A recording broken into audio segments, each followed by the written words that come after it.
Buenas noches. Ha dicho el presidente del Gobierno que la nueva ley del solo sí es sí ha generado efectos indeseados y se queda corto. Está bien ese arrepentimiento y propósito de enmienda, pero ¿ya está? Una ley respaldada por todo el Gobierno y promovida por una ministra que la cree excelente y sigue considerando indeseables a quienes la aplican o no piensan como ella. Y ya está.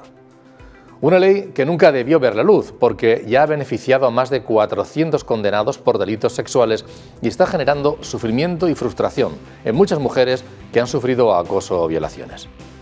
Ahora, la ministra de Justicia y jueza, Pilar Llop, ha declarado que hay que reformarla, porque no puede ser que la condena sea menor por una agresión sexual que por romper un cristal y robar una cartera.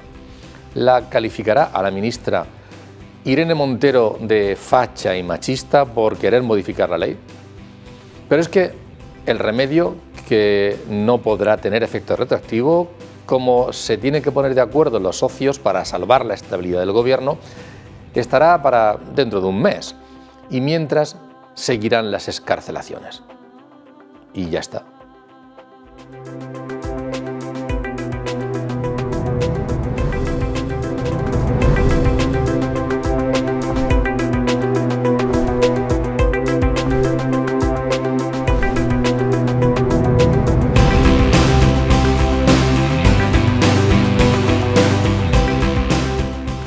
Bienvenidos al debate en Popular Televisión, en el que vamos a analizar esa cuestión y otras más en transcurso del mismo. Lo vamos a hacer con Pablo Blesa. Pablo, bienvenido, buenas noches. Hola Antonio, gracias, buenas noches y encantado de estar aquí contigo en esta tertulia y con mis compañeros. Muchas gracias. Compañero, por ejemplo, Víctor Meseguer. Víctor, gracias. Un placer por este hueco. Es placer estar con Pablo, contigo y con Joaquín. Y con Joaquín, porque es Joaquín el tercero. Joaquín, ¿qué tal? Buenas noches. Gracias por la invitación, como siempre, y además con estos excelentes compañeros de tertulia. Bueno, vamos a ver. Sí. Sobre la marcha lo veremos. La verdad es que esta cuestión de la que estábamos hablando, la de la puesta en práctica de la ley del sí es sí, son más de 400 las reducciones ya de penas efectivas a acosadores o violadores. Y luego la obstinación por mantenerla por parte de la ministra, la reflexión por parte del Partido Socialista de que debe ser reformada. Ahora que se pone ya la propuesta de reforma de la reforma encima de la mesa, pero se dan un tiempo para ver si llegan a un acuerdo entre los socios y no tiene que intervenir un tercer partido que el Gobierno no desea. Está prolongando todo esto. Vamos a analizarlo desde el punto de vista de lo que es en sí la aplicación de la ley, que es lo que importa en realidad, y desde el punto de vista de las víctimas y hasta qué punto, pues, qué está pasando y qué debería pasar, y luego también las consecuencias políticas, ¿no? Los vaivenes a nivel político. Joaquín, ¿cómo ves tú esta situación? Y bueno, un mes por delante seguramente para remendar esa ley y lo que se está planteando. Bueno, este tema evidentemente tiene muchas facetas, muchas caras, muchas consecuencias, ¿no? Las consecuencias políticas que, como apuntabas, podemos analizar en lo que supone la vigencia de la propia coalición en estos momentos de gobierno, los dos socios de gobierno, y lo que está suponiendo. Pero desde el punto de vista, digamos, que afecta a lo que es la protección de las víctimas, yo creo que habría que distinguir dos cuestiones. Por un lado, evidentemente hay aspectos dentro de esta ley que sí que mejoran lo que es la protección y la asistencia a las víctimas.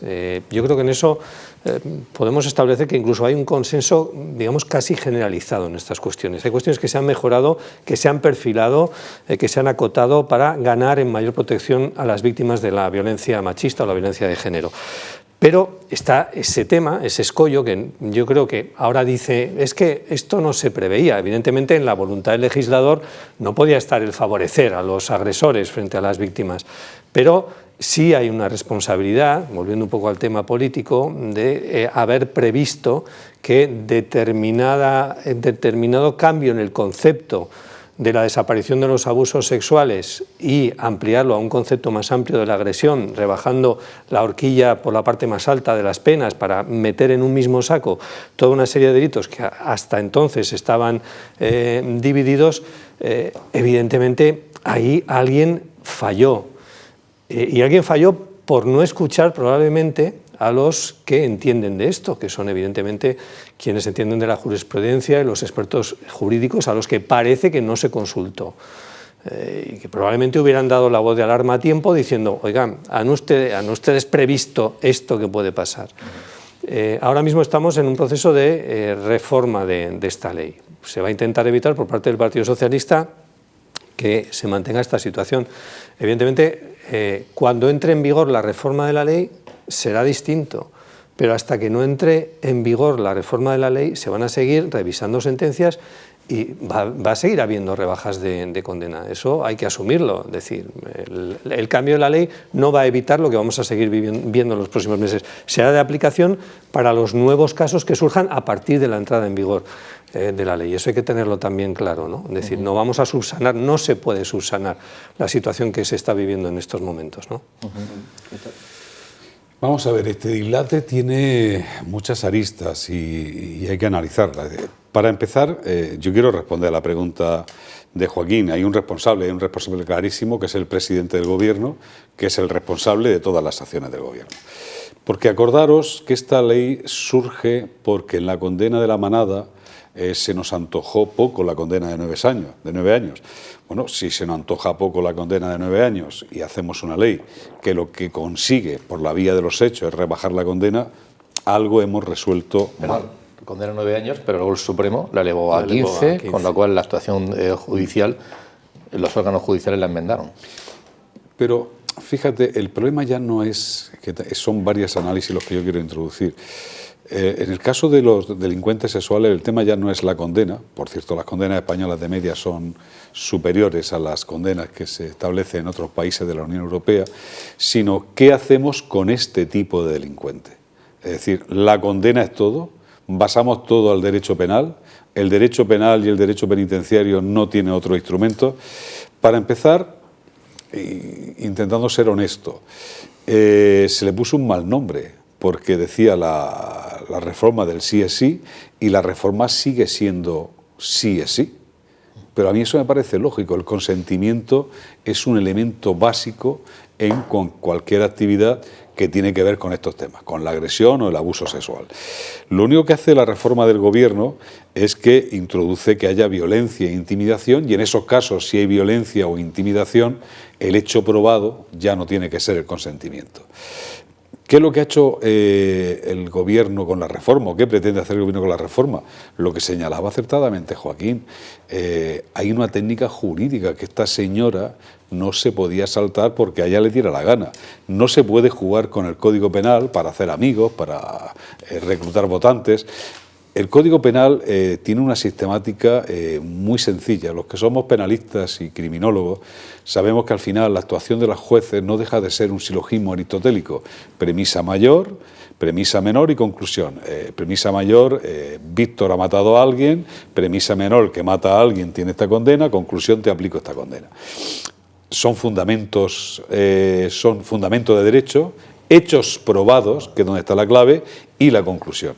Si los hechos probados por una ley farragosa no se pueden demostrar, pues estamos haciendo un pan, y lo dejo ahí, estamos haciendo un pan con mimbres que no corresponden. Claro, yo creo que ese es el verdadero escándalo de la normativa tal y como se ordenó. Y luego no se puede decir si los jueces son de derecha, son de izquierda. ¿Dónde queda la separación de poder? ¿Y los periodistas qué somos? ¿De derecha o de izquierda? ¿Y los opinadores? De derecha e izquierda. Pero el juez, el margen que le deja la ley es interpretar aquellos aspectos en los que la ley es dudosa. Ese es su margen. Y lo que viene a decir lo que ha ocurrido en este país en los últimos años es que había lagunas, había términos difusos en la ley, con lo cual los jueces tenían que resolver a su leal saber, a su leal entender, cómo ajustaban la ley a la realidad social. Pero esa es la mayoría. Mira, a mí todo esto me genera mucha rabia, porque yo creo que la mayoría de los ciudadanos creemos en la igualdad. Creemos en la igualdad entre hombres y mujeres y creemos en la igualdad de oportunidades. Esta universidad es un ejemplo, por cierto. Hoy tenemos presidenta, tenemos rectora, pero lo que ha hecho la señora Irene Montero, la señora ministra, es convertir una política clara y apoyada transversalmente de igualdad de oportunidad, ha sido convertir el feminismo en una propuesta política y sectaria. Y cuando se juega con el feminismo para convertirlo en propuestas sectarias y partidistas, le estamos haciendo un mal favor a la sociedad y un mal favor al feminismo.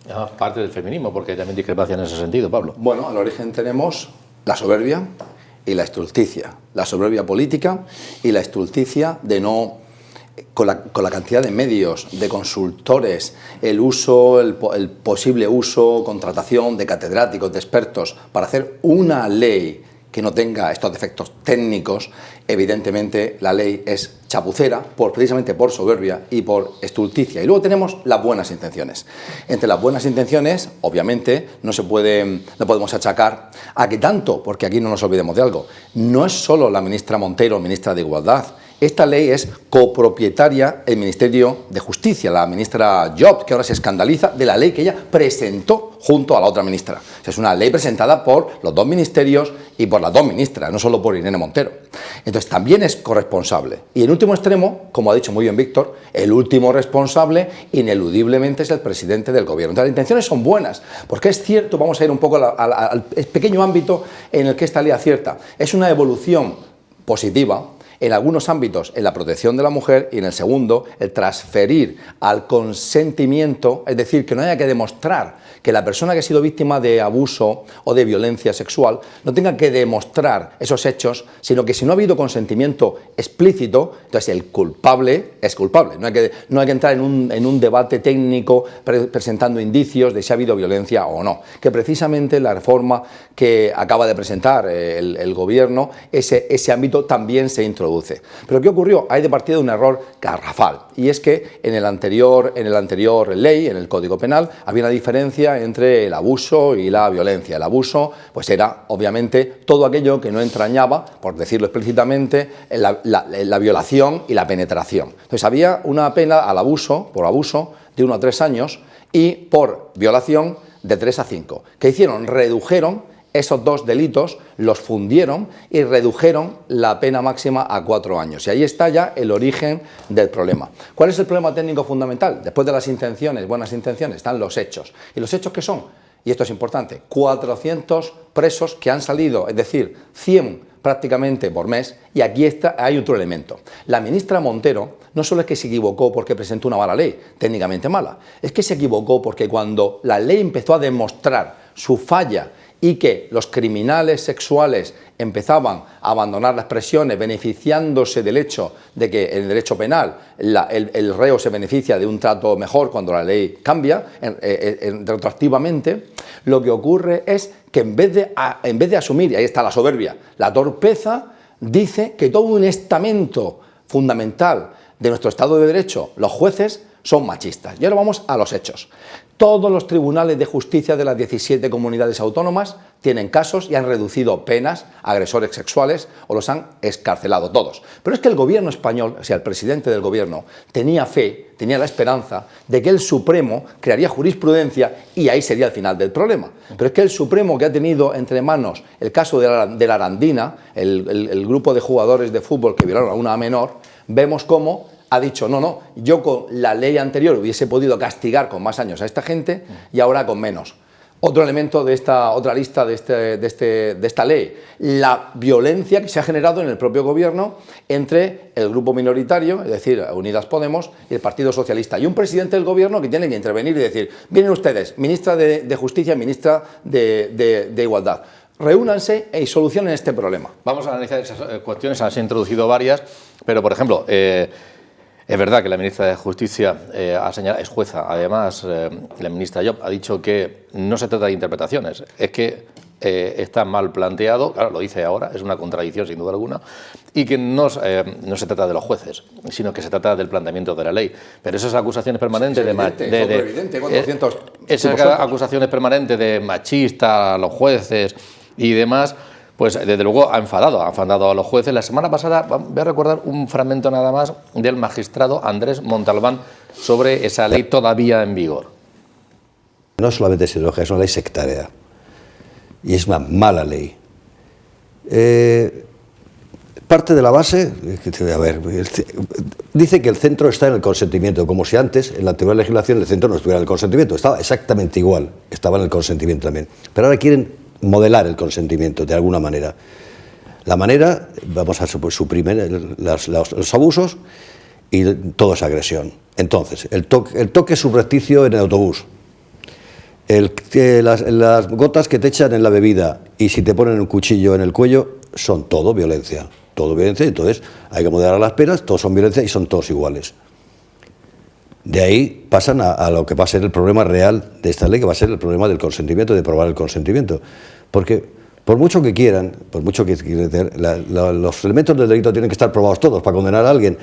Al final, como dice una magistrada, una jueza, tampoco es una jueza, es una catedrática catalana, Mercedes García Arán, que al final tendrán que demostrar si dijo sí o si no dijo sí, como mínimo, ¿entiendes? Bueno, por lo demás, es verdad que produce un efecto deprimente que se dicte una ley para proteger a las mujeres y esté llevando a la gente a la calle. Pero eso es el fruto de la rapidez de la vida y justamente del sectarismo, de ignorar a todo el mundo, porque quien sabemos esto somos nosotras. ¿Por qué somos nosotras? Pues porque nosotras somos las mujeres. ¿Por qué somos las mujeres? Porque el mundo no se divide en esto, se divide en hombres y mujeres. No, se divide en mujeres susceptibles de ser atacadas sexualmente y señores posibles, todos ellos susceptibles de convertirse en delincuentes sexuales. Eso no tiene ningún sentido, he dicho así. Pero si se lee la ley con detenimiento, está así. Y luego se basan en cosas chocantes, como dice el Convenio de Estambul. El Convenio de Estambul no dice en ningún sitio que haya que suprimir, distinguir entre la agresión, que haya que suprimir la distinción entre agresión y abuso. Eso no es verdad. No lo dice, o yo no me lo he leído bien o no se lo han leído ellos, no lo sé. Entonces, para empezar, me parece una mala ley hecha precipitadamente, desatendiendo absolutamente a todo el mundo y con este efecto nocivo que está produciendo, porque es muy deprimente ver que gente que está condenada salga a la calle y no me extraña que esto produzca pánico y modele a las mujeres.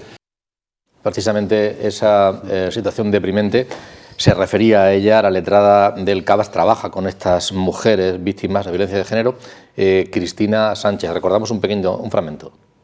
Se ha experimentado una preocupación porque es cierto que a través de los titulares y de los medios de comunicación se han puesto de manifiesto y han tenido conocimiento de que ha habido pues, muchos casos en los que se ha procedido a una revisión de una condena y en otros casos incluso a la excarcelación, ¿no? del agresor sexual. Entonces, desde el punto de vista de las mujeres, pues no solo les supone quizá un revulsivo a la hora de denunciar, ¿no? Porque piensan, ¿por qué voy a denunciar si a los 2 días, con lo duro que es el proceso judicial, puede estar esta persona o revisándole la condena o se le va a poner menos pena? O sea, no solo supone un revulsivo, sino que además en determinados casos supone una victimización.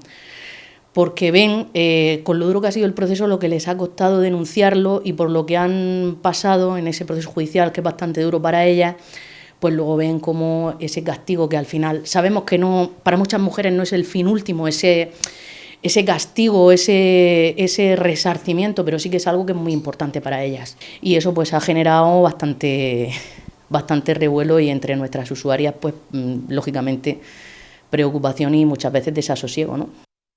Hay cosas que merecen reflexiones por parte de los invitados, pero antes de darles paso, lo que hemos hecho esta mañana ha sido acudir a José María Caballero, que es catedrático de Derecho Penal de esta casa, para que con la propuesta encima de la mesa que ha presentado el Partido Socialista para enmendar esta ley, nos la analice y nos dé detalles. Se decía que la ley del solo sí es sí venía a poner de manifiesto que era necesario el consentimiento para que se entendiera que la relación era válida, no era constitutiva de delito. Eso ha estado siempre en la legislación.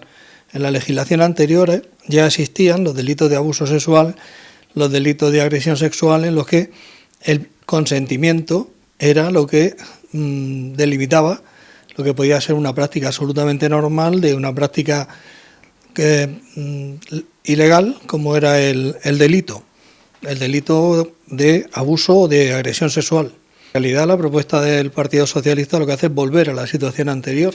Si lo que hicieron fue con esa ley que su espíritu, en principio su idea era tratar de alguna forma reprimir con más contundencia este tipo de conductas, no solamente no lo hizo, sino lo que consiguió fue el resultado que todos sabemos de la excarcelación de muchas personas que habían sido condenadas por este tipo de delitos. Ahora se ha vuelto en esencia se ha vuelto a lo que es a lo que era la legislación anterior. Se sigue manteniendo la denominación todo de agresión sexual, pero en definitiva los tipos penales y las conductas que se sancionan son las mismas. En la medida en que equiparan las penas a las que había anteriormente, ya no se debe producir vamos, la gran mayoría de las peticiones era porque habían bajado los mínimos de las penas que anteriormente existían, y al rebajar esos mínimos es por lo que la gente pedía que se le rebajara la pena y que se revisara la pena que se le había impuesto. De esta manera, al haber vuelto a las penas anteriores, lo normal es que no se vuelva a pedir ninguna petición desde el momento en el que para las conductas que se cometan a partir de ahora. Es decir, aquellos que estaban ya penados seguirán pidiendo, lógicamente, la revisión. Es un análisis que nos ha hecho José María Cabello esta mañana con la propuesta encima de la mesa, e insistimos que está encima de la mesa, la tienen que negociar en el seno de los partidos de gobierno y se han dado seguramente el mes de marzo para sacarla adelante. Víctor, ¿quieres decir algo sobre estas reflexiones seguramente, ¿no? Primero decir, para despejar el tema de la señora Montero, por la boca muere el pez. La señora Montero dijo: ningún delincuente saldrá a la calle porque lo digo yo. Está claro que los tics autoritarios de ordeno y mando no son monopolio de la gente de derecha, la gente de Podemos le encanta. Pero luego hay que analizar este tema con cierta distancia. Yo insisto, la pena no es el único recurso que tiene el Estado de Derecho. Y cuando aumentamos las penas hay que llevar un cuidado. Si por el mismo precio yo violo y por el mismo precio asesino, me sale más interesante asesinar. ¿Vale? Es decir, las penas tienen que estar graduadas, porque si vamos a cobrar el mismo precio. Lo digo porque ahora mismo donde se pone el dintel de la pena por ciertos delitos sexuales roza mucho el del homicidio. Bueno, que suban el del homicidio, que bajen el de las agresiones sexuales, pero que se pongan de acuerdo, porque si no podemos estar induciendo a estos indeseables a que violen y después maten. Yo vuelvo a mi experiencia en las cárceles y en el derecho penal. Y cuando impartes una clase con alumnos de Derecho o una clase con alumnos de Criminología. El Código Penal tiene 3 funciones. Prevención general. Vivimos en sociedad y te aviso que esto no lo permite la sociedad y que si lo infringes vas a tener un castigo. Pese a eso, hay gente que es muy empecinada, ¿eh? Hay gente que dice, pues yo lo infringo. Ahí entra la prevención especial.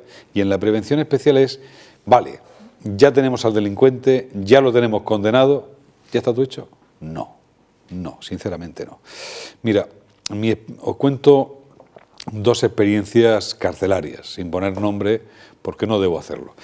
Una fue de un señor mayor que se nos ocurrió al equipo técnico de la prisión decir, bueno, ya con 70 años, este señor hacía tocamiento a menores. Bueno, vamos a darle permiso de salida. 70 años, que por cierto los desinhibidores se bajan. La gente no cambia, cambia peor. Bueno, nos llamó la trabajadora social a los 2 meses para decir, este hombre está haciendo tocamientos. Es decir, y había estado en la cárcel un montón de tiempo, no había valido para nada. Segundo ejemplo, un señor que está en la cárcel por apuñalar, además lo gestioné yo personalmente, por apuñalar a su mujer. Después de 12 años le damos un permiso con una orden de alojamiento de la víctima. Él solo, porque por la boca muere el pez, vuelve, dice, este fin de semana cuando estuve con mi mujer se acabó. Le retiramos el permiso. Pero la cosa no quedó ahí, la cosa quedó en que la mujer y la nuera se fueron al servicio de trabajo social, montaron un escándalo de película diciéndole a la trabajadora social que qué le importaba a ellas su intimidad con su marido. El machismo existe. Es decir, esta señora veía normal que forme parte de la intimidad el que tu marido te apuñale, ¿vale? Y eso lo vivió.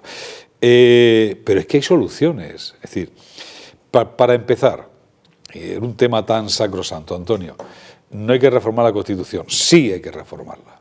El artículo 25.2 de la Constitución dice que las penas privativas de libertad estarán orientadas a la reeducación y reinserción. Pues yo puedo afirmar aquí y hoy que eso no es cierto, que hay delincuentes que no son reeducables, que hay delincuentes que no son reinsertables y, líbreme Dios, yo no pido la pena de muerte, pero sí pido mecanismos que garanticen que no vuelvan a delinquir. La libertad vigilada hoy, tecnológicamente, se puede monitorizar, si estamos aquí en la UCAN monitorizando el Mar Menor, que es bastante más difuso, se puede monitorizar a estos delincuentes para que una vez que salgan de la cárcel tengan una pena añadida de libertad vigilada que impida que vuelvan a cometer delitos de la clase. Y luego, y acabo con esto, otra película que se le obliga al derecho, que se le olvida al derecho penal. ¿Y las víctimas qué? La resarción a las víctimas, ¿cómo la hacemos? Yo voy a decir una cosa ahora que no me escucha José María, porque si no se iba a cabrear. El problema de nuestro país y de todos los países es que el derecho penal está hecho por los mejores penalistas de cada país. Y los mejores penalistas de cada país, por cuestiones económicas, defienden delincuentes. Ganan más que los que están en el juzgado. Ganan más que los fiscales y ganan más que los jueces. Los tíos más listos son los que defienden delincuentes. Y como defienden delincuentes, influyen en la redacción de la ley. Y en la redacción de la ley había las lagunas antes de la ley de la señora Montero, las lagunas de la señora Montero y un montón de lagunas de la actual reforma del Partido Socialista que se ha hecho deprisa y corriendo para tapar una falla. Pero insisto, solo vamos a confiar la seguridad ciudadana a la imposición de una pena. El delincuente sexual, y eso hay estadística, eso no es que a mí se me haya ocurrido ni me haya dado un golpe en la cabeza esta mañana. Los delincuentes sexuales, cuando salen, vuelven a delinquir sexualmente. Señor, por el 25.2 de la Constitución no me vale. Y dos, ya está bien que centremos el Código Penal en la actividad de los delincuentes. Alguien algún día tendrá que plantearse los derechos de las víctimas también. Dos cuestiones, Víctor. Por una parte, evidentemente aquí hay que condenar a quien los comete, pero que no es suficiente, es lo que está señalando. Y otra cuestión, sí, no sé si José María se enfadará, pero la ministra Montero, que la hayan hecho la ley los penalistas que ponen en libertad a los condenados, no sé cómo se lo tragaría esa afirmación tuya. No tengan la menor duda. No tengan la menor duda. Al hilo de lo que está comentando Víctor, hay dos cuestiones. Dos cuestiones que tienen que ver con un baño de realidad, ¿vale? El baño de realidad efectivamente va en la línea de que hay personas que no son reinsertables en la sociedad, y la sociedad tiene que articular los mecanismos suficientes como para apartar a esas personas al mismo tiempo que respeta sus derechos. Es decir, una persona que cumple una condena tiene todo su derecho a salir en la calle. Lo que pasa es que una vez que esté en la calle, la sociedad tiene todo el derecho, de alguna forma, a controlar que esa persona no vuelva a delinquir, ¿vale? De otra forma, la sociedad también se ha reforzado con medidas de endurecimiento de condenas.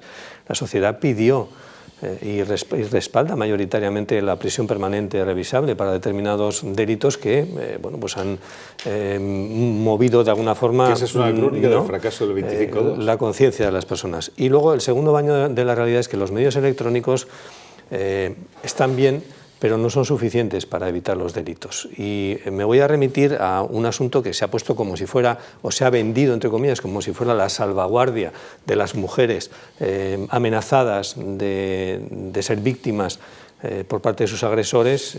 Se ha vendido la idea de hay que colocarles la famosa pulsera electrónica porque de esta forma se garantiza el alejamiento.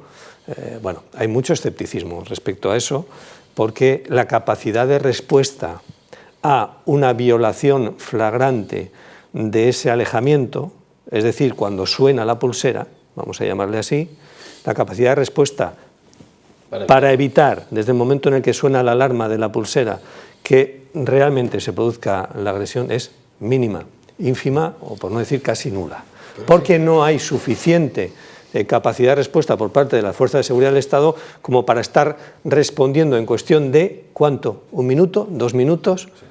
No. Eso nos recuerda 200 metros, 300 metros. Eso nos recuerda a la película Minority Report, que ahora que Spielberg va a estrenar nueva película el día 10 de febrero, Minority Report, ¿recordáis aquella película donde eran esta especie de niñas eran capaces de ver el crimen antes de que sucediese y detenían al criminal antes de que actuase? Como no tenemos ese Minority Report, lleva razón que ahora mismo la capacidad de respuesta es muy limitada. Yo quería tocar dos cosas. Déjame que diga dos cosas, voy a ser muy breve. Va a ser muy breve porque va en relación a lo que tú has comentado. Por una parte, tenemos que junto al goteo permanente de las cárceles a la libertad de esos agresores sexuales, que como ha dicho muy bien Víctor, en buena parte las estadísticas lo demuestran, los estudios lo avalan, y por desgracia la realidad reciente nos trae a colación algunos casos terribles, como aquel agresor sexual de niños que salió y mató a un niño, inmediatamente desde el parque, como el criminal que mató a aquella maestra a la que condujo a un bosque,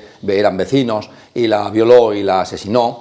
Pues esos casos, de nuevo, apuntan e inciden en que los delincuentes sexuales son de muy difícil reconversión. Y en ese sentido quiero traer a colación un debate que hubo en Francia hace algunos años, cuando Sarkozy era ministro del Interior, que era la castración química. Se estuvo analizando muy meticulosamente, es decir, como hablaba de las inhibiciones y de los inhibidores, incluso de la edad.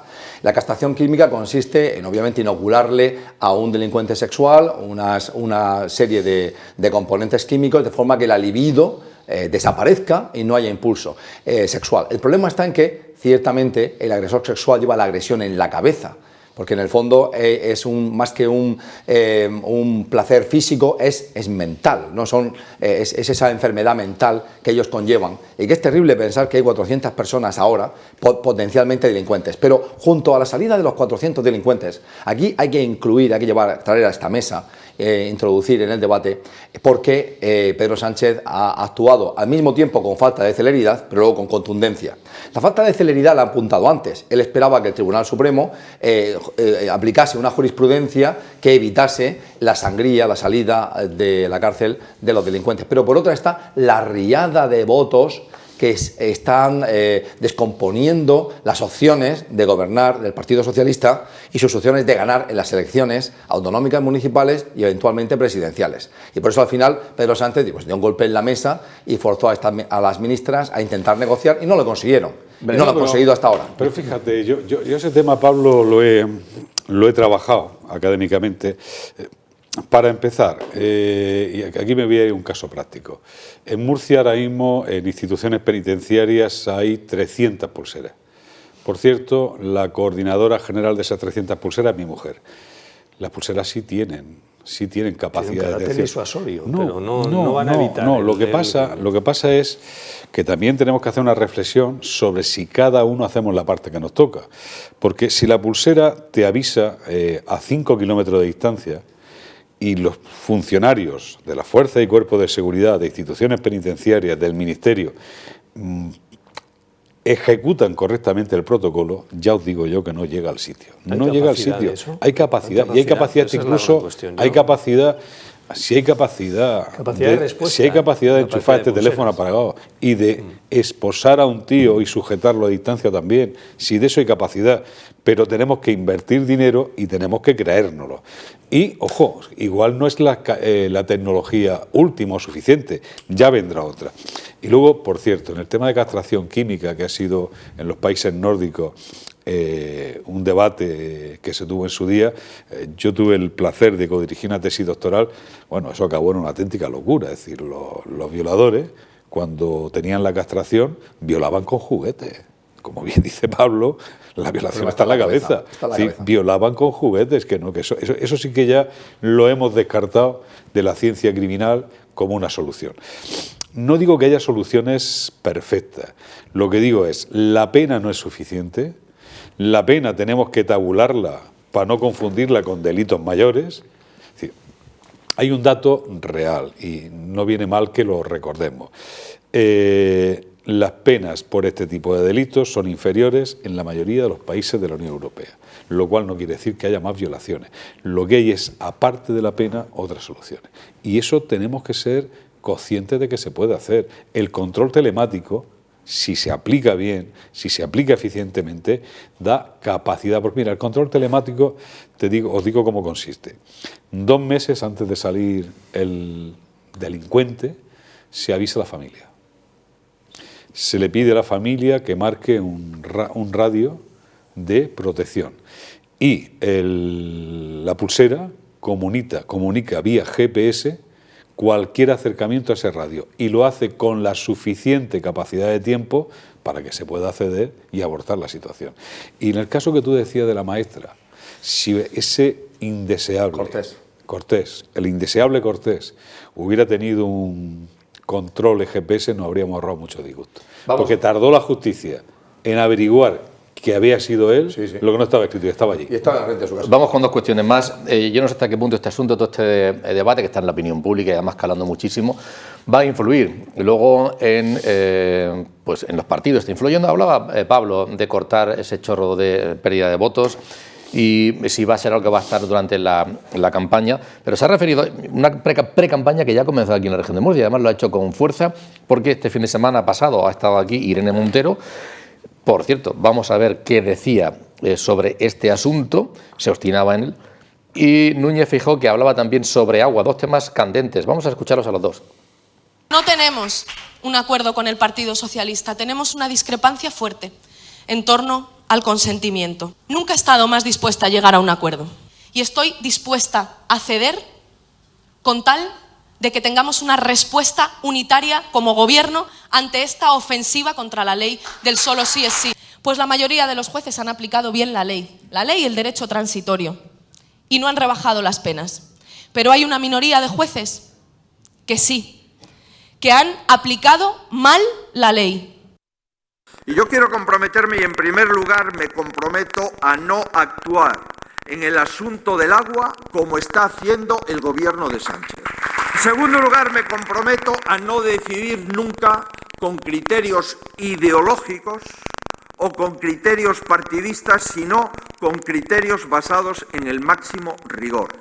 Tenéis mi compromiso de que impulsaremos y aprobaremos un pacto nacional del agua que conlleve un plan de infraestructuras de agua para resolver los problemas que tenemos.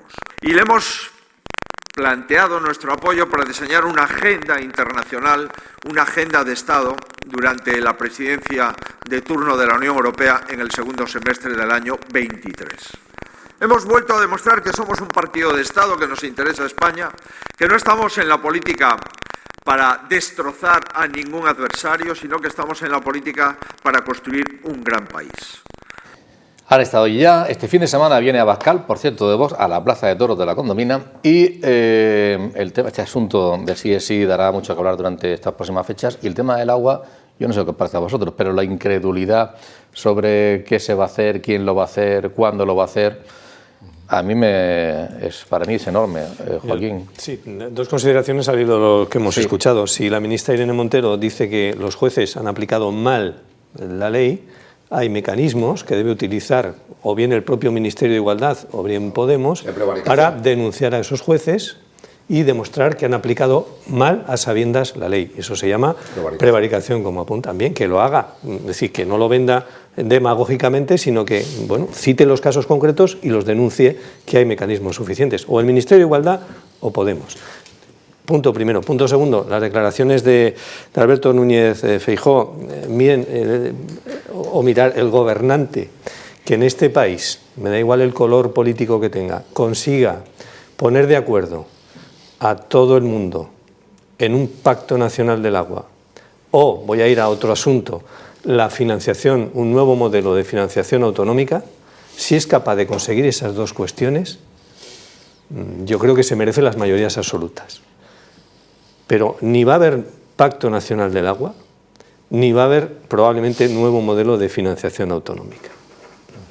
Sí, harían falta las mayorías absolutas, primero, de un determinado partido en todas las comunidades autónomas para que hubiese un pacto nacional del agua, o sea que esa es la inversa, ¿no? Ni así, porque es un asunto territorializado, ¿no? Ahí ocurren dos cosas. Una, agrada al oído aquí en Murcia, en un tema tan vital y tan letal para la región, su desarrollo, su supervivencia futura, de su economía y de su población, que alguien hable en favor del agua y de que el agua va a continuar fluyendo hacia Murcia, pero en efecto desde flanco, pasando por Borrell y Aznar, etcétera, nadie ha sido capaz de ponerle el cascabel al gato, incluso cuando ha habido abundante financiación europea para crear esas infraestructuras nacionales que garantizasen el flujo del agua, con lo cual está claro que ahí hay una serie de implícitas promesas vagas que tal vez, ojalá me equivocase, en el caso de que Núñez Feijóo un día sea presidente del gobierno, sean factibles de realizar y que esas promesas vagas se convirtiesen en leyes sólidas.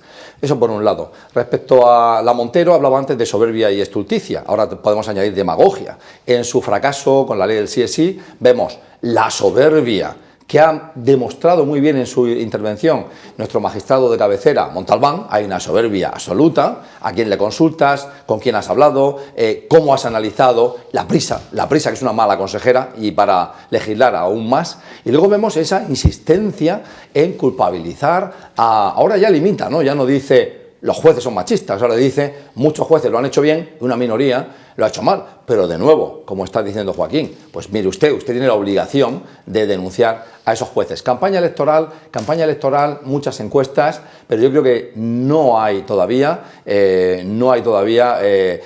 tiene la clarividencia de qué va a pasar en las elecciones autonómicas y mucho menos en las elecciones presidenciales. Víctor, ¿tú crees que son en mayo ya?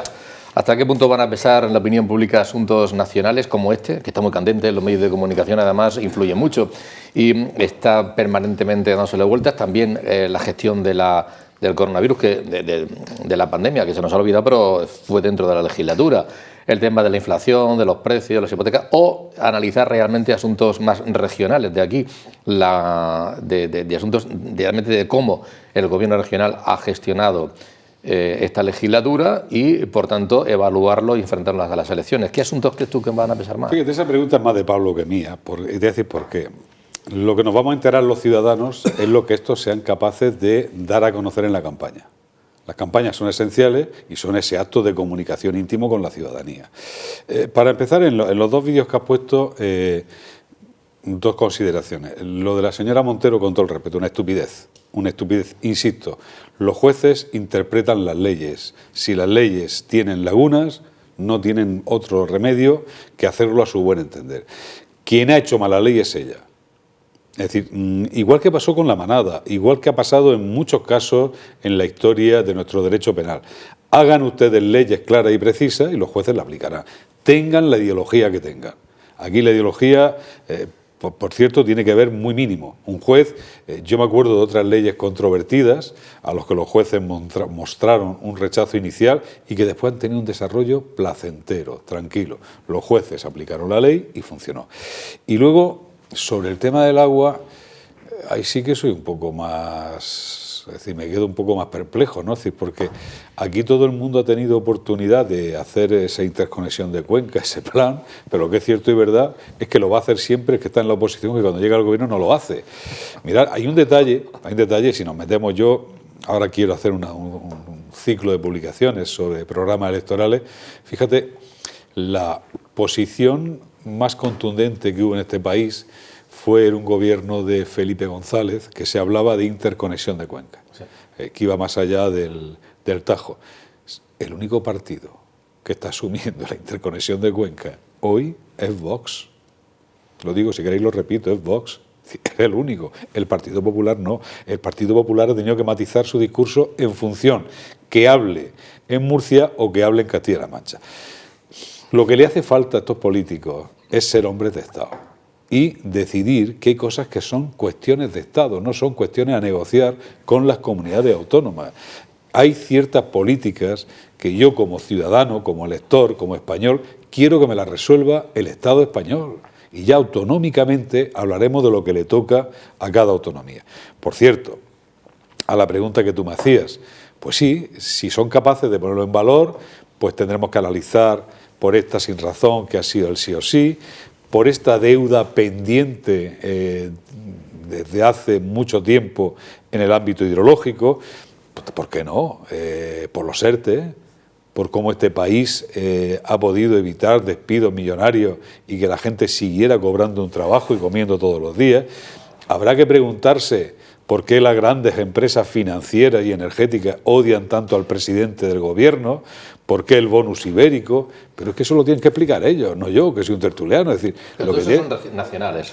No, nacionales, regionales también. ¿Pesarán todos esos? Eso va a pesar porque se polariza. Murcia, Antonio, es la región menos regionalista, nacionalista del país. Es más, aquí cualquier discurso nacionalista da votos, antinacionalista da votos.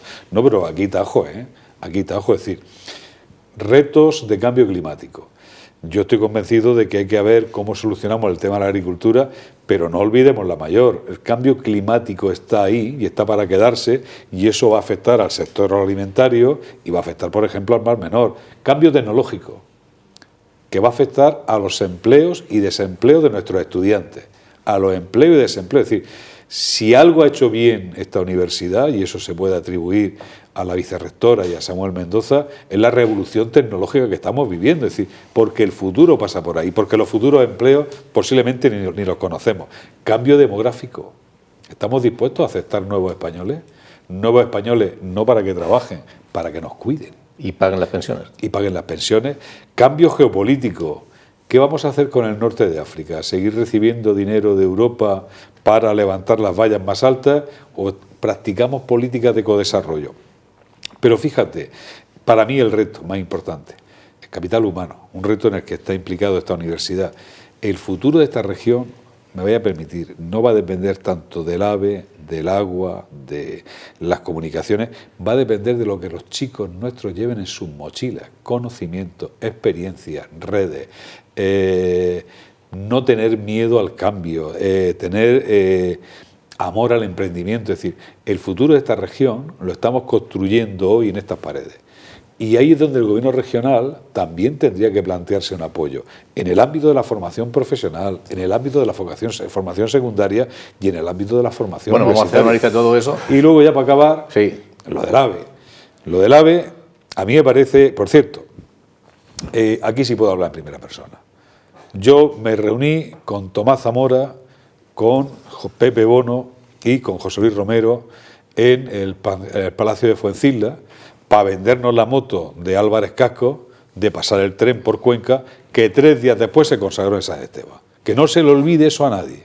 A mí no se me olvida porque tengo la foto, estaba allí. Ahí no soy opinador ni relator, yo era miembro de esa mesa en otros quehaceres que tenía ese tiempo.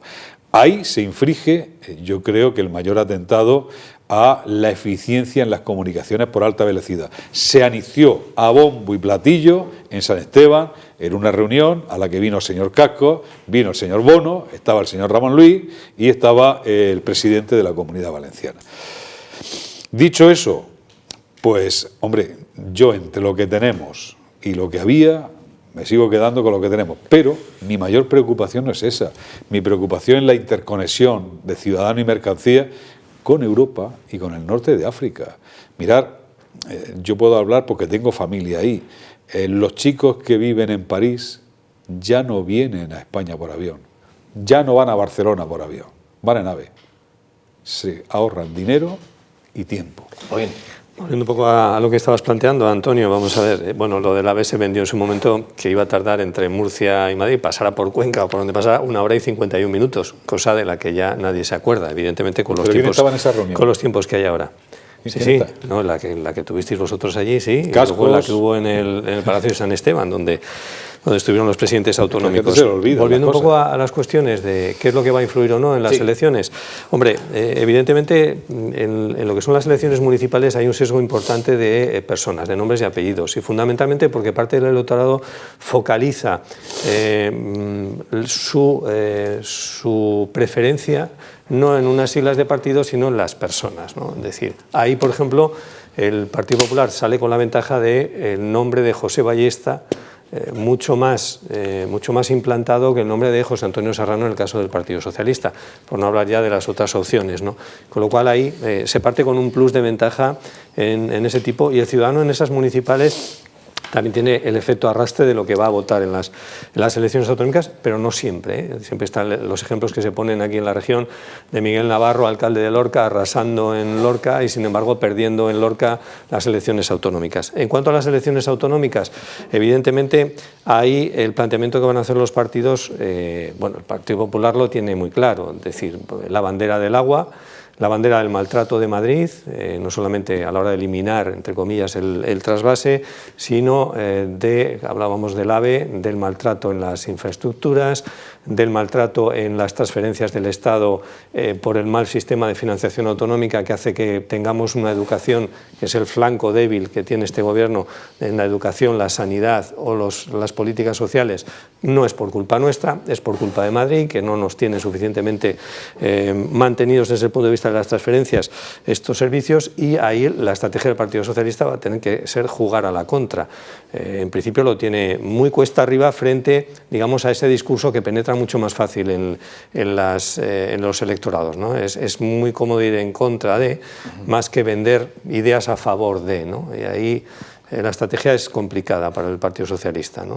Con lo cual yo creo que sí influye todo eso. Pero evidentemente, poníamos el ejemplo de Murcia, pero José López, MC Cartagena, José López tiene un nombre en Cartagena, frente a, en este caso, a Noelia Arroyo, quizás menos nombre en Cartagena, que lo que puedan ser las siglas del Partido Popular, y con otros nombres que van a estar ahí, ya veremos en qué medida restando, el caso de Ana Belén Castejón, ¿no? Es decir, o el caso de Lorca, ¿no? Volviendo un poco al tema de Miguel Navarro, Diego José Mateos, el alcalde de Lorca, sí, yo creo que ha puesto esa impronta suya de nombre y apellido en lo que es la alcaldía de Lorca, y ahí el Partido Popular probablemente lo tenga más complicado de cara a arrebatarle la alcaldía a la tercera ciudad, ¿no? Lo cual, bueno, por poner algunos ejemplos. Asuntos nacionales, asuntos regionales y nombres. 3 asuntos que conforman un eje. 30 segundos porque me quedan 2 cosas. Víctor, 30 segundos sobre este asunto. ¿Algo más? Sobre este asunto, decir básicamente que el 50, es decir, abundando en lo que dice Joaquín, más del 50% del electorado dice que en las municipales y en las autonómicas, más que a las siglas, vota a las personas. El Partido Socialista además tiene un problema. La marca no suma. Es decir, tendrá que centrar su campaña en las personas y convencer que son las personas adecuadas para generar un cambio en la región. Y luego hay 2 formaciones que no le afectan esto, que son Vox y Podemos. Vox está actualizando una candidatura para cierto electorado de derechas más nítida que la que gestiona el PP, al tiempo. Y la película va a ser, si queréis, yo ya me anticipo y hacemos porras, no sé si se van a repartir Vox y el PP la alcaldía y la presidencia de la comunidad, o Vox va a preferir la vicepresidencia en la comunidad. Pero muy poco lejos de aquí estamos. 30 segundos sobre este asunto. Primero, no creeré en ninguna encuesta hasta que el Observatorio Español de Estudios Demoscópicos de la Facultad de Comunicación, OBEDE, haga un estudio serio. Vale. No creeré en ninguna. En segundo lugar, parece muy evidente que en cualquier caso, todas las encuestas que se han hecho demuestran que el Partido Socialista tiene que nadar a la contra frente a, por un lado, unas marcas personales, como en el Ayuntamiento de Murcia, que son marcas fuertes, y por otro, pues unas tendencias sociales que también pues reconocen o avalan el trabajo del presidente de la Comunidad Autónoma, López Miras. En ese sentido, parece que el Partido Popular podría estar rozando la mayoría absoluta en Murcia, y el papel de Vox pues dependerá de si se consigue esos resultados maximalistas del PP o no. Bien, quedan 2 asuntos. Uno de ellos no nos queremos dejar fuera para nada en absoluto, algo que tiene una trascendencia mundial, evidentemente, y también nos toca a todos nosotros. Es esa catástrofe que se ha producido en Turquía y también en Siria, en toda esa zona, y que ha levantado ya y va a levantar más una oleada de apoyos humanitarios al respecto. Yo me acuerdo de esto, lo del colibrí, lo de la fábula del colibrí que alguna vez ha contado Víctor, lo de que cada uno pues debe ayudar en la medida de sus posibilidades. Unas pueden ser pocas, otras pueden ser muchas, pues lo importante es que cada uno lo haga. Las catástrofes, ningún lugar del mundo está exento de que pueda producirse una catástrofe.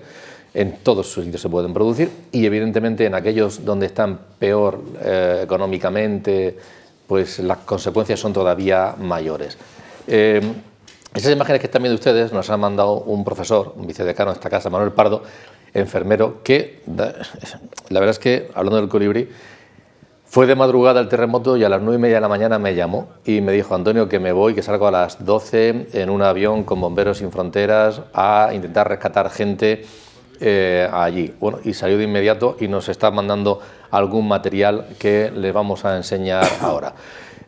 Vamos a ver unas imágenes y un comentario que nos han mandado hace tan solo unos minutos. Hola, buenas noches. Pues estoy aquí con Luis Fez, nuestro jefe de intervención de Bomberos Unidos Sin Fronteras. Luis Fez.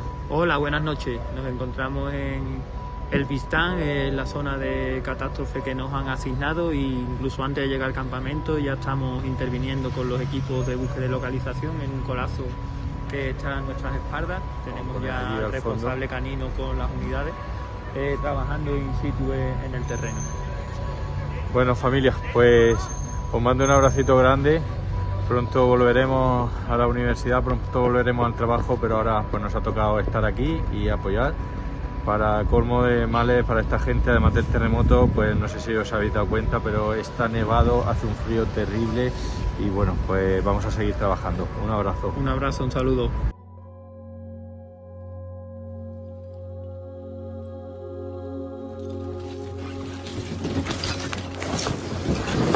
Habla con ella, habla.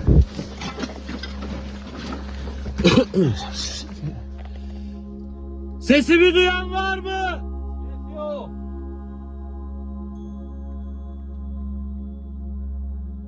Sesimi duyan var mı? Kaç kişisiniz?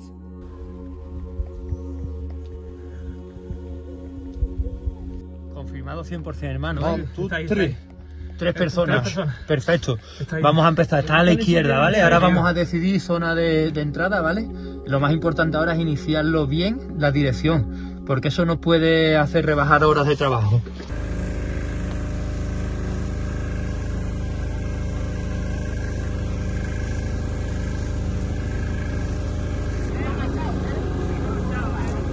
Espacio, por favor. Media çıkıyor. Da igual, pasa. Ahora, vamos a dar la vuelta. Cuidado aquí, damos la vuelta, Y votamos. Y votamos primero pie. Corredor, échale. Aquí tenemos un paso, hacemos... No, vamos, pasáis. Pasamos. Venga. Señores, piedra a la derecha, piedra a la derecha. No, piedra. Venga, va. Ahora damos la vuelta. Ahora giramos.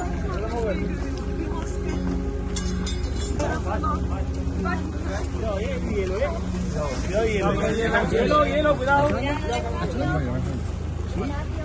Equipo médico arriba. We are going to speak with you.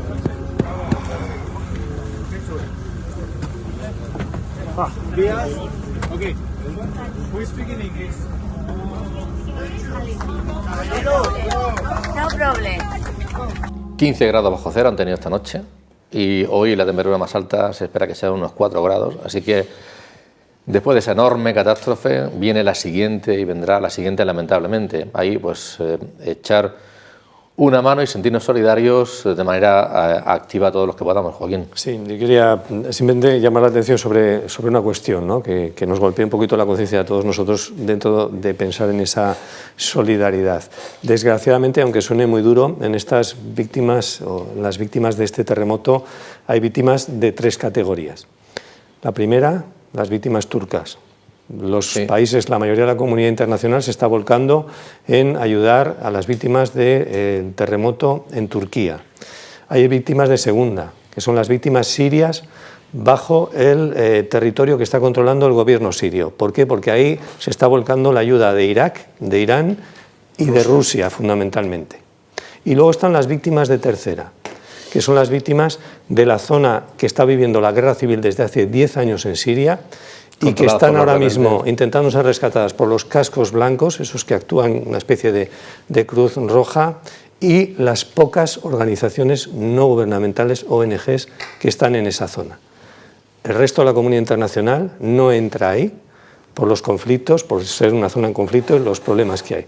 Luego, las víctimas de tercera, dentro de, desgraciadamente, estableciendo, insisto, crudamente esa clasificación, porque evidentemente todas son víctimas, hay todavía víctimas en una situación peor, y son las de esas zonas de ciudades como Alepo y esas zonas que ahora mismo están en conflicto y que son rebeldes al gobierno de Siria, de Damasco.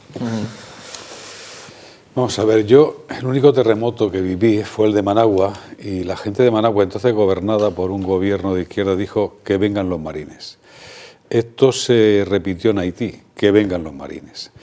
En esa situación de caos lo que hace falta son el ejército, los bomberos, enhorabuena a nuestro compañero, hacen falta médicos, pero hace falta mucho orden, no hace falta gente que vaya a mirar.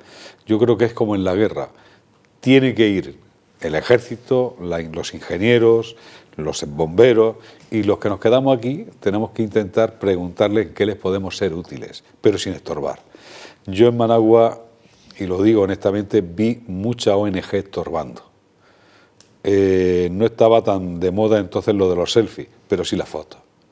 Esto es muy grave y esto tiene que tener una aplicación eminentemente profesional. De hecho, ayer hablando con Manolo, que le doy enhorabuena por su actitud permanente que tiene, interviniendo y actuando en un montón de lugares de la tierra, me decía, hablábamos de la posibilidad de ayuda que se puede movilizar desde aquí de la región de Murcia o por la propia universidad que va a poner en marcha iniciativas. Y decía, vamos a verlo, qué es lo que se necesita y por qué vías o a través de qué administración o organismo se llega. Porque igual ahora mismo pues, lo que más necesitan es tiendas de campaña, mantas o estufas para poder soportar las bajísimas temperaturas que puede acabar con la vida de mucha gente. No, pero en cualquier caso esa solidaridad pues, es fundamental. En primer lugar, yo creo que hay que poner en valor la ejemplaridad en el marco de la UCAN, de sus compañeros, de sus colegas, la ejemplaridad de Manuel, que pone el nivel muy alto y nos enseña a vivir, como decían los jesuitas, y tú has expresado muy bien, con un pie levantado, listo para servir donde toca, con celeridad y sin preguntarse dos veces qué hay que hacer para echar una mano. Realmente sienta bien tener un compañero que pone el nivel tan alto de la ejemplaridad en una tragedia como esta. En segundo lugar, el número de víctimas va a seguir creciendo exponencialmente hasta ser casi inasumible por nuestra imaginación. ¿A qué me refiero? Hemos visto cómo muy pocas horas y luego muy pocos días, pero dentro del margen de las horas, pasamos de 1.000 a 3.000, de 3.000 a 5.000, posiblemente vamos ya por 7.000. ¿Qué ocurre? Que el número esperable es que es muy, muy superior. Hablamos de 10 regiones de Turquía, donde viven 13 millones de personas. Aparte de, como ha señalado y ha discriminado muy bien Joaquín, es que son dos Sirias. Está la parte controlada por Al-Qaeda, Idlib, es esa región rebelde, no dominada, no controlada por Al-Assad, por el régimen sirio, y luego la propia Siria, territorio sirio. Lo que tengo que tener en cuenta es que hay 180.000 personas debajo de 8.000 edificios que se han hundido. Y tenemos ya una cifra de 20.000 heridos, pero el número de muertos posiblemente escale a las muchas decenas de miles de muertos. Sabemos que en Turquía hubo un terremoto muy grave en el año 38 que sentó unas bases nuevas con nuevas exigencias para los edificios. Y la pregunta que nos vamos a hacer pronto es ¿por qué tantos muertos? Pues se debe, por una parte, a los elementos potenciadores de la tragedia. Si ya dos seísmos seguidos en la escala de Richter, uno de 7,5, otro 7,8, ya de por sí es terrible, dos seísmos seguidos de ese nivel, pero es que aparte la arquitectura, ¿qué es lo que ha caído ahí? Edificios que no cumplían la normativa. Edificios que estaban hechos con material barato donde había un elemento de corrupción dentro. Vemos una escasez de medios terrible. O sea, yo cuando estaba escuchando, hablando de los marines, que en el fondo, para cubrir esas 10 regiones con 15 millones de habitantes solo en Turquía, hay, no sé, 15.000 operarios, y vemos a familias y vemos casos de regiones donde no ha llegado ninguna ayuda. Y a eso se mezcla el frío, el factor frío, la temperatura que tú has señalado, y luego, obviamente, también por último, la guerra que ha depauperado a Siria, y en esa zona, tanto la de Idlib como la de Siria, la capacidad del Estado de ninguna asistencia es mínima. Con lo cual todo esto va a potenciar y va a hacer crecer muy significativamente la tasa de víctimas. Joaquín, como profesional de la comunicación hay que estar pendiente de las catástrofes. Al final hay que estar pendiente de lo que ocurre allí en este terremoto, de la ayuda, y ya pues le prestamos menos atención a Ucrania o a lugares remotos de África de los que no se habla porque no sé, parece que a los ciudadanos nos interesa menos. Todo eso es difícil de manejar, ¿eh? Estamos no sé, devoramos información, tenemos tanta información que al final hay que establecer una especie de filtros, de prioridades que efectivamente hacen que luego determinados conflictos, por ejemplo en la esfera internacional, pues acaben oscurecidos. Alguna noticia está asomándose ahora del drama de la hambruna que se está viviendo, por ejemplo, en Somalia, donde a día de hoy, a estas horas, está muriendo gente de hambre, ¿no? Sí. Bueno, ahí está. Hay otros conflictos, que Ucrania ha pasado a un segundo plano. ¿Cuánto va a durar Turquía en los principales titulares de los medios de comunicación internacional? Turquía, Siria, el terremoto.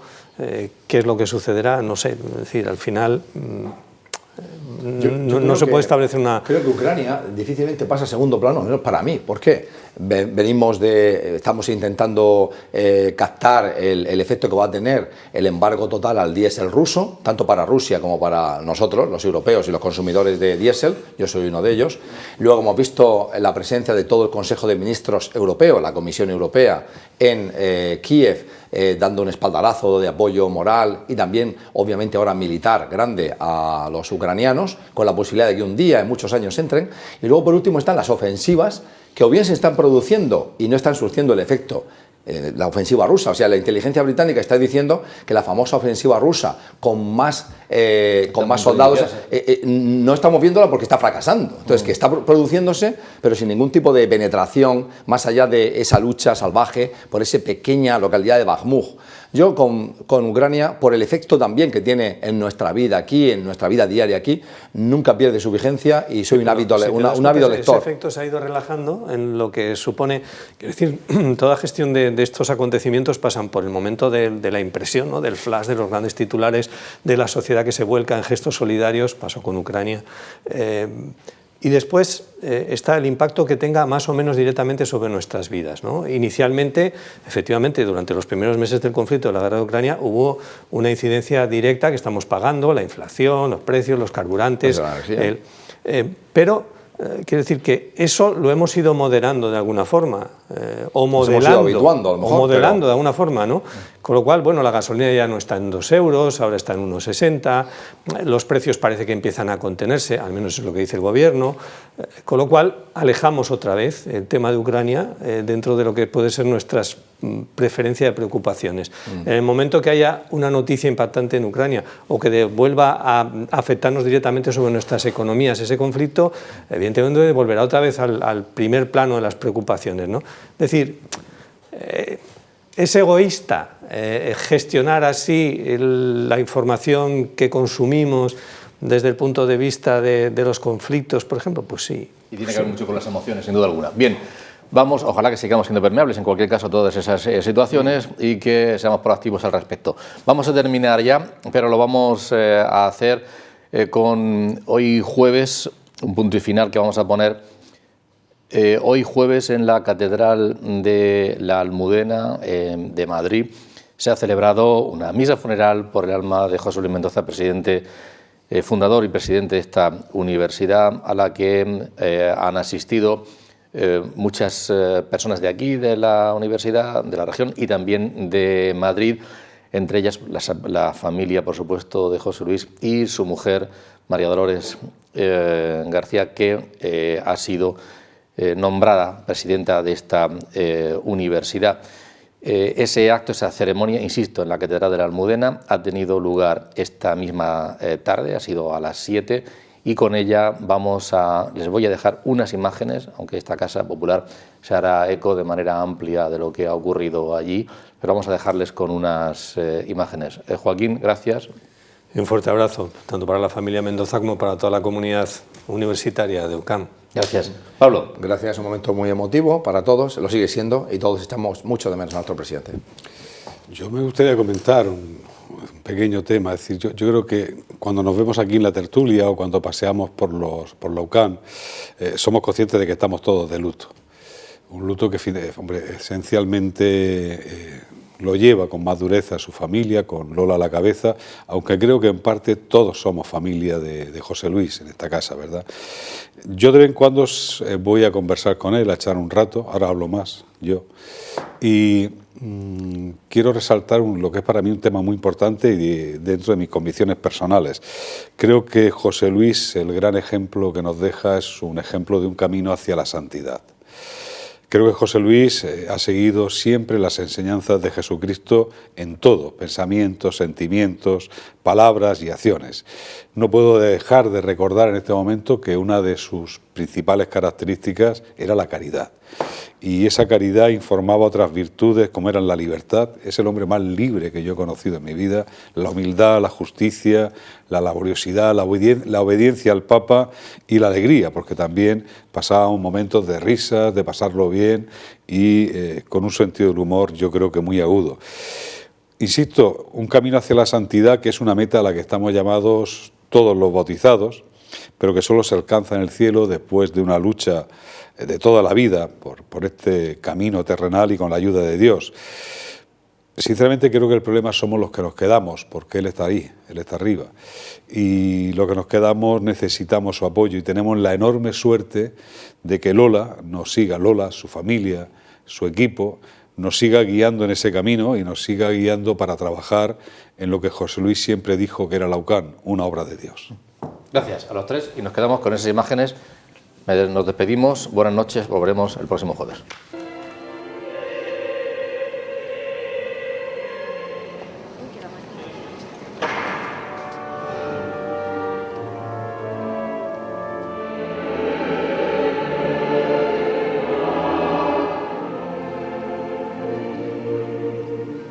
Estamos reunidos aquí en esta celebración de la Eucaristía para orar por el eterno descanso de don José Luis del Pozo, un hombre que, como muchos de vosotros sabéis, porque tuvisteis amistad y cercanía con él, tuvo tres pasiones: la pasión por Cristo, anunciar a Jesucristo; la pasión por la Iglesia, hijo fiel de la Iglesia; y la pasión por construir al ser humano en la cercanía de Dios, experimentando en su propia vida que el diseño del ser humano que nos revela Jesucristo nuestro Señor no solamente es un bien para quien lo vive, sino también es un bien que regala a todos los demás. Sabemos que algún día todos estaremos juntos, disfrutando del banquete celestial. Aquí están mis hijos, mis nietos, el hermano de José Luis también con su familia, y todos queremos daros las gracias, rezar por nosotros también lo